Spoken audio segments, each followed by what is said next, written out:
Hello ਦੋਸਤੋ, ਤੁਹਾਡਾ ਸਾਰਿਆਂ ਦਾ ਸਾਡੇ ਇਸ ਚੈਨਲ ਜਨਰਲ ਨੌਲੇਜ ਵਿਲਾ ਉੱਪਰ ਬਹੁਤ ਸਵਾਗਤ ਹੈ।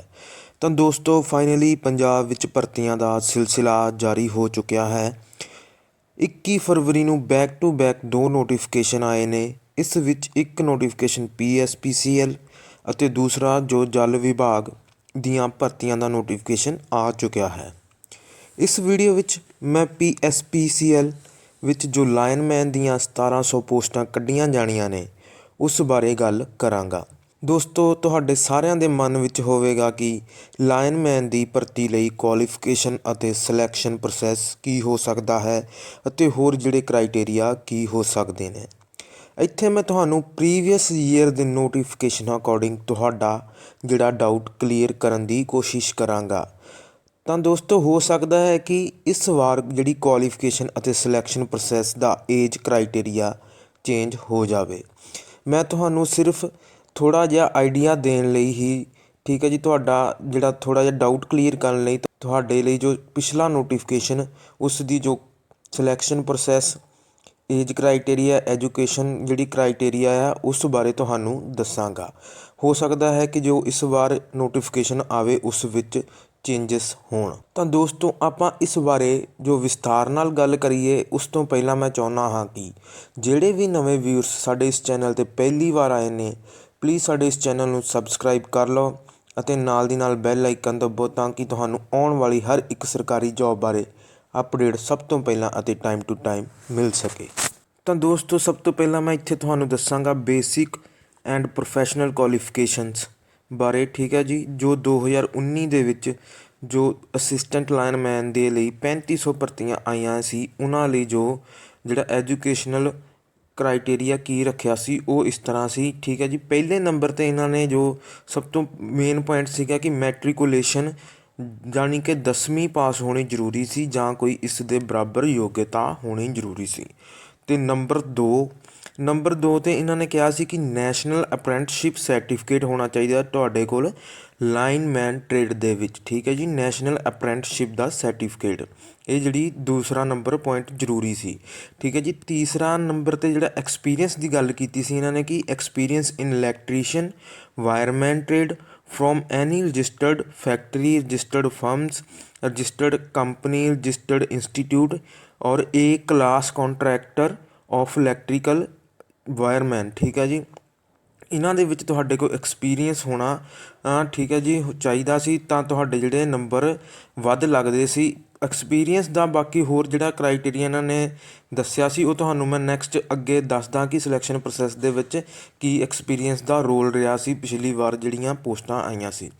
ਅਤੇ ਨੈਕਸਟ ਗੱਲ ਕਰੀਏ ਚੌਥੇ ਨੰਬਰ 'ਤੇ ਪੁਆਇੰਟ, ਤਾਂ ਇੱਥੇ ਇਹਨਾਂ ਨੇ ਦੱਸਿਆ ਕਿ ਜਿਹੜੇ ਕੈਂਡੀਡੇਟ ਕੋਲ ਹਾਇਰ ਐਜੂਕੇਸ਼ਨ ਸੀ ਜਾਣੀ ਕਿ, ਠੀਕ ਹੈ ਜੀ, ਡਿਗਰੀ ਜਾਂ ਡਿਪਲੋਮਾ ਇਲੈਕਟ੍ਰੀਕਲ ਇੰਜੀਨੀਅਰਿੰਗ ਦੇ ਵਿੱਚ ਸੀ ਅਤੇ ਉਹਨਾਂ ਨੂੰ ਤਦ ਹੀ ਕੰਸੀਡਰ ਕੀਤਾ ਜਾਣਾ ਸੀ ਜੇਕਰ ਉਹਨਾਂ ਦੇ ਕੋਲ national apprenticeship certificate lineman trade ਦੇ ਵਿੱਚ ਹੈ, ਠੀਕ ਹੈ ਜੀ। ਅਤੇ ਦੋਸਤੋ, ਨੈਸ਼ਨਲ ਅਪ੍ਰੈਂਟਿਸਸ਼ਿਪ ਸਰਟੀਫਿਕੇਟ ਤਾਂ ਬਹੁਤ ਹੀ ਜ਼ਿਆਦਾ ਜ਼ਰੂਰੀ ਰੱਖਿਆ ਗਿਆ ਸੀ।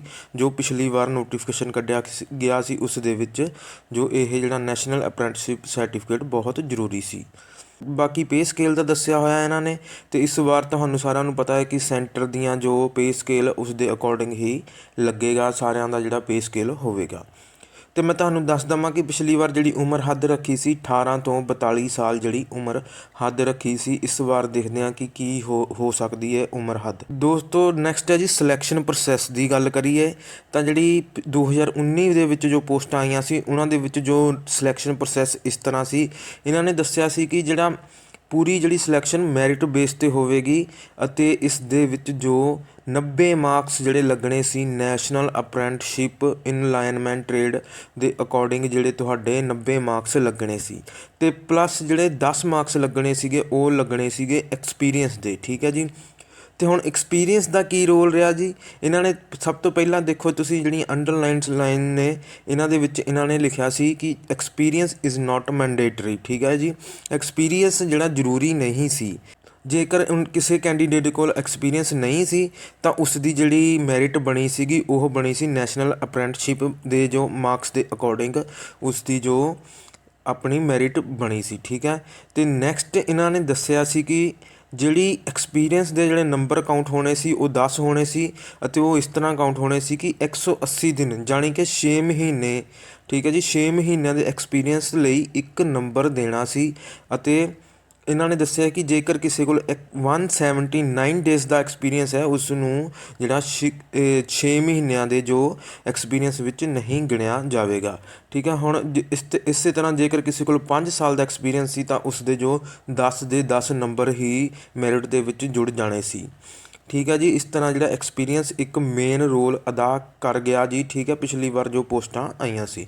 ਅਤੇ ਪਲੱਸ ਜਿਹੜਾ ਨੈਸ਼ਨਲ ਅਪ੍ਰੈਂਟਿਸਸ਼ਿਪ ਦਾ ਜਿਹੜਾ ਸਰਟੀਫਿਕੇਟ ਹੋਣਾ ਜ਼ਰੂਰੀ ਸੀ। ਅਤੇ ਦੋਸਤੋ ਜਿਹੜੀ ਜ਼ਰੂਰੀ ਗੱਲਾਂ ਇਹੀ ਸੀ ਕਿ ਤੁਹਾਡੇ ਕੋਲ ਇੱਕ ਮੈਟਰੀਕੂਲੇਸ਼ਨ 10ਵੀਂ ਪਾਸ ਹੋਣਾ ਜ਼ਰੂਰੀ ਸੀ, ਪਲੱਸ ਤੁਹਾਡੇ ਕੋਲ ਨੈਸ਼ਨਲ ਅਪ੍ਰੈਂਟਿਸਸ਼ਿਪ ਸਰਟੀਫਿਕੇਟ ਹੋਣਾ ਜ਼ਰੂਰੀ ਸੀ। ਅਤੇ ਜਿਹੜਾ ਐਕਸਪੀਰੀਅੰਸ ਮੈਂਡੇਟਰੀ ਨਹੀਂ ਰੱਖਿਆ ਗਿਆ ਸੀ, ਜ਼ਰੂਰੀ ਨਹੀਂ ਸੀ, ਪਰ ਇਸ ਦੇ ਜੋ 10 ਨੰਬਰ ਜੁੜਦੇ ਸੀ। ਅਤੇ ਬਾਕੀ ਦੇਖੋ ਜੀ ਇਸ ਵਾਰ ਚੇਂਜਸ ਹੋ ਸਕਦੀਆਂ ਨੇ, ਇਹ ਜਿਹੜਾ ਨੋਟੀਫਿਕੇਸ਼ਨ ਤੋਂ ਹੀ ਪਤਾ ਲੱਗੇਗਾ ਜੋ 15 ਮਾਰਚ ਨੂੰ ਜਿਹੜਾ ਮਾਰਚ ਦੇ ਮਹੀਨੇ ਦੇ ਵਿੱਚ ਆ ਰਿਹਾ ਹੈ ਨੋਟੀਫਿਕੇਸ਼ਨ। ਬਾਕੀ ITI ਦੀ ਗੱਲ ਕਰੀਏ ਤਾਂ ਇੱਥੇ ਇਹਨਾਂ ਨੇ ITI ਦਾ ਕੋਈ ਮੈਂਸ਼ਨ ਨਹੀਂ ਕੀਤਾ, SCVT ਜਾਂ NCVT ਦਾ ਕੋਈ ਮੈਂਸ਼ਨ ਨਹੀਂ ਕੀਤਾ, ਸਿਰਫ ਇਹਨਾਂ ਨੇ ਨੈਸ਼ਨਲ ਅਪ੍ਰੈਂਟਿਸਸ਼ਿਪ ਸਰਟੀਫਿਕੇਟ ਦੀ ਗੱਲ ਕੀਤੀ ਹੈ, ਠੀਕ ਹੈ ਜੀ, ਉਹ ਵੀ ਲਾਈਨਮੈਨ ਟ੍ਰੇਡ ਦੇ ਵਿੱਚ। ਤਾਂ ਦੋਸਤੋ ਇਹ ਸੀਗਾ ਜੀ 2019 ਦੇ ਵਿੱਚ ਜੋ ਲਾਈਨਮੈਨਸ ਦੀਆਂ ਭਰਤੀਆਂ ਆਈਆਂ ਸੀ ਉਸ ਰਿਗਾਰਡਿੰਗ, ਜੋ ਉਸ ਦੇ ਅਕੋਰਡਿੰਗ ਜੋ ਵੀ ਬੇਸਿਕ ਕੁਆਲੀਫਿਕੇਸ਼ਨ ਅਤੇ ਏਜ ਕੁਆਲੀਫਿਕੇਸ਼ਨ, ਠੀਕ ਹੈ ਜੀ, ਅਤੇ ਸਿਲੈਕਸ਼ਨ ਪ੍ਰੋਸੈਸ ਬਾਰੇ ਜਾਣਕਾਰੀ। ਤਾਂ ਦੋਸਤੋ ਜੇਕਰ ਤੁਸੀਂ ਚਾਹੁੰਦੇ ਹੋ ਕਿ ਤੁਹਾਨੂੰ ਨਵੀਂ ਤੋਂ ਨਵੀਂ ਜਾਣਕਾਰੀ ਮਿਲੇ ਅਤੇ ਹਰੇਕ ਜੋਬ ਬਾਰੇ ਜਾਣਕਾਰੀ ਮਿਲੇ ਤਾਂ ਤੁਸੀਂ ਸਾਡੇ ਇਸ ਚੈਨਲ ਨੂੰ ਸਬਸਕ੍ਰਾਈਬ ਕਰਨਾ ਨਾ ਭੁੱਲਿਓ। Thank you.